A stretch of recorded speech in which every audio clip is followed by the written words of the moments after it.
Hello नमस्कार भाई और बहनों, आपका स्वागत है अपने त्रिनेत्र स्टडी पॉइंट पर। तो और दिनों की तरह आज हमारा नया टॉपिक शुरू हो रहा है मौर्य साम्राज्य। तो मौर्य साम्राज्य के बारे में महत्वपूर्ण क्वेश्चन पढ़ेंगे हम, जो है एग्जाम के तौर से बहुत ही इंपॉर्टेंट है और एग्जाम में बार बार पूछे जाते हैं। तो बिना देरी किए हम हमारा टॉपिक शुरू करते हैं। पहला क्वेश्चन शुरू करते हैं। पहला क्वेश्चन है, मौर्य साम्राज्य की स्थापना किसके द्वारा की गई है? तो मौर्य साम्राज्य की स्थापना की गई है चंद्रगुप्त मौर्य के द्वारा। और ये कब की गई थी? तो ये की गई थी 319 ईसा पूर्व में। अगला क्वेश्चन पढ़ते हैं, चाणक्य को और अन्य किस नाम से जाना जाता है? तो चाणक्य को विष्णुगुप्त के नाम से जाना जाता है और कौटिल्य के नाम से भी जाना जाता है।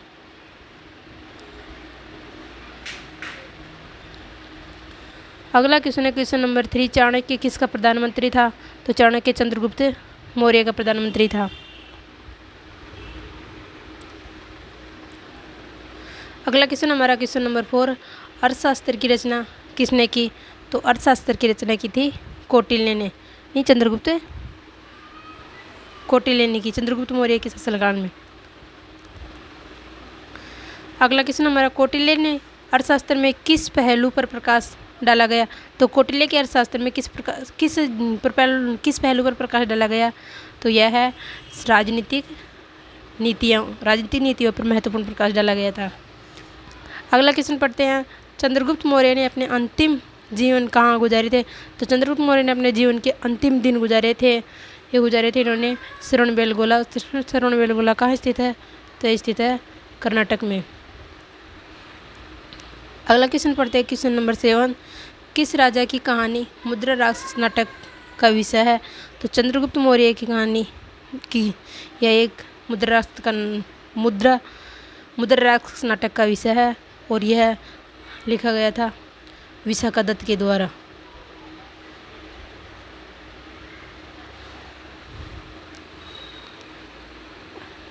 अगला क्वेश्चन पढ़ते हैं क्वेश्चन नंबर 8, प्रसिद्ध यूनानी राजदूत मेगास्थनीज भारत में किसके दरबार में आए थे? तो मेगास्थनीज भारत में चंद्रगुप्त मौर्य के दरबार में आए थे।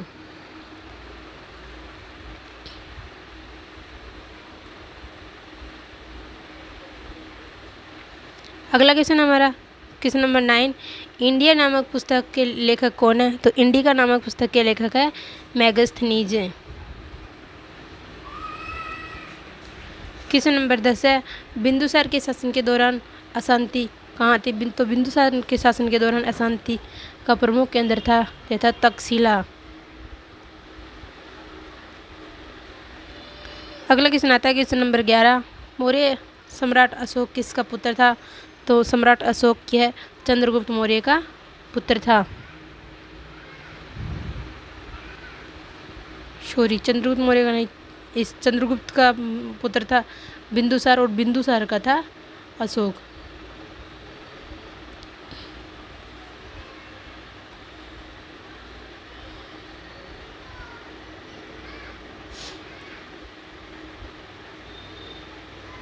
तो ये था बिंदुसार का।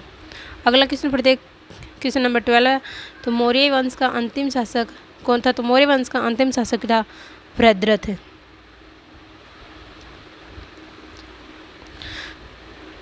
निम्नलिखित में से वह व्यक्ति कौन है जिसका नाम देवनाम प्रियदर्शी था? तो देवनाम प्रियदर्शी नाम है ये किसका? अशोक का। और अशोक के अभिलेखों में इनका नाम उत्कीर्ण की इसकी जानकारी मिलती है। अगला क्वेश्चन हमारा क्वेश्चन नंबर 14, निम्नलिखित अभिलेखों में से किसमें अशोक का नाम उल्लेख मिलता है? तो अशोक का नाम उल्लेख मिलता है गुर्जरा का अभिलेख में। अगला क्वेश्चन है, कलिंग युद्ध की विजय तथा क्षत्रियों का वर्णन अशोक के किस शिलालेख में मिलता है? तो कलिंग युद्ध की विजय और क्षत्रियों का वर्णन अशोक के 13वें शिलालेख में मिलता है।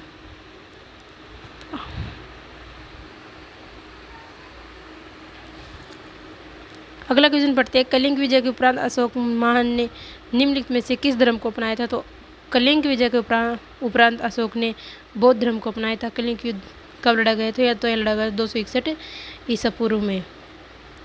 और कलिंग युद्ध में बाहरी रक्तचाप को देखकर अशोक का हृदय परिवर्तन हो गया और उन्होंने बौद्ध धर्म को ग्रहण कर लिया। बौद्ध धर्म में भी महन किया था हीनयान सांगा को।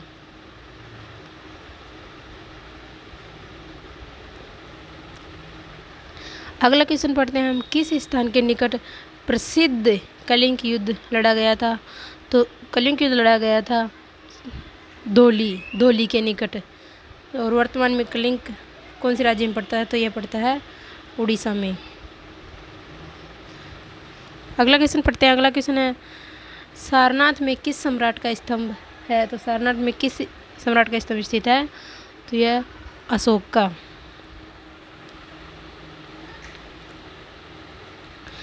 अगला क्वेश्चन पढ़ते हैं। अगला क्वेश्चन है, निम्नलिखित में से अशोक का उत्तराधिकारी कौन था?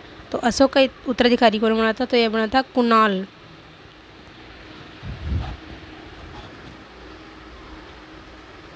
क्वेश्चन नंबर 20 पढ़ते हैं। क्वेश्चन नंबर 20 है, सांची का स्तूप किस कला का व मूर्ति कला का निरूपण करता है? तो सांची का स्तूप यह बौद्ध धर्म कला और मूर्ति कला का निरूपण करता है। अगला क्वेश्चन हमारा, मौर्य साम्राज्य में प्रचलित मुद्रा का नाम क्या था? तो मौर्य साम्राज्य में प्रचलित मुद्रा का नाम है पण। क्या नाम है इसमें? पण।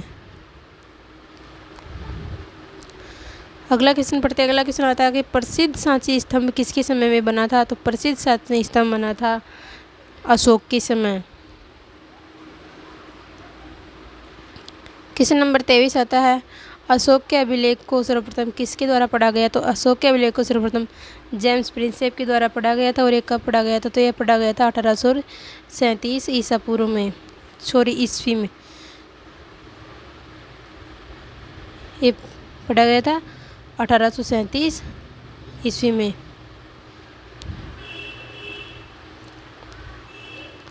अगला क्वेश्चन आता है क्वेश्चन नंबर 24, अशोक ने बौद्ध धर्म के प्रचार के लिए किसको श्रीलंका में भेजा था? तो अशोक ने बौद्ध धर्म के लिए महेंद्र और संघमित्रा, महेंद्र अशोक का पुत्र और संघमित्रा पुत्री, दोनों को श्रीलंका में बौद्ध धर्म के प्रसार के लिए भेजा। अगला क्वेश्चन पढ़ते हैं क्वेश्चन नंबर 24। तो यह है, अशोक ने किस बौद्ध साधु के से प्रभावित होकर बौद्ध धर्म को अपनाया था? तो अशोक ने उपगुप्त से प्रभावित होकर बौद्ध धर्म को अपनाया।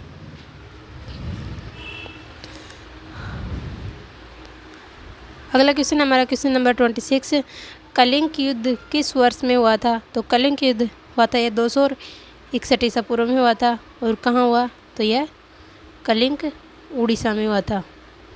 और इसे हाथियों के युद्ध के नाम से भी जाना जाता है। अगला क्वेश्चन पढ़ते हैं क्वेश्चन नंबर 27, मौर्य काल के दौरान शिक्षा का सबसे प्रसिद्ध केंद्र निम्न में से कौन सा था? तो मौर्य काल के समय सबसे प्रसिद्ध स्थान था तो यह तक्षशिला। अगला क्वेश्चन पढ़ते हैं क्वेश्चन नंबर 28, चंद्रगुप्त मौर्य का प्रसिद्ध गुरु चाणक्य निम्नलिखित में से किस विद्या केंद्र से संबंधित है? तो यह तक्षशिला से। क्वेश्चन नंबर 29, मौर्य वंश के शासन के दौरान स्थानिक कौन था? तो स्नातिक कौन था? किसको कहा जाता है? तो स्नातिक कहा जाता है जिला प्रशासक को।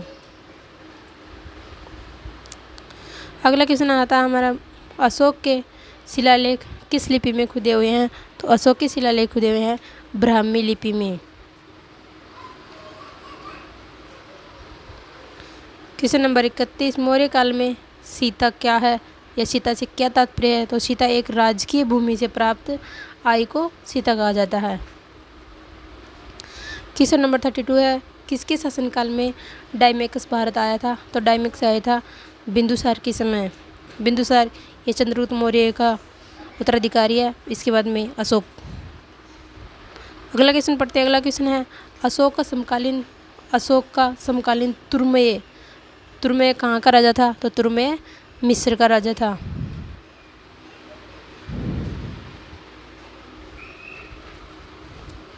अगला क्वेश्चन पढ़ते हैं 34 में, सांची का स्तूप किसने बनवाया था? तो सांची का स्तूप बनवाया है अशोक ने। अगला क्वेश्चन है 35, मौर्य वंश के तत्काल बाद किस वंश ने आकर मगध राज्य पर शासन किया? तो मौर्य वंश के बाद शुंग वंश ने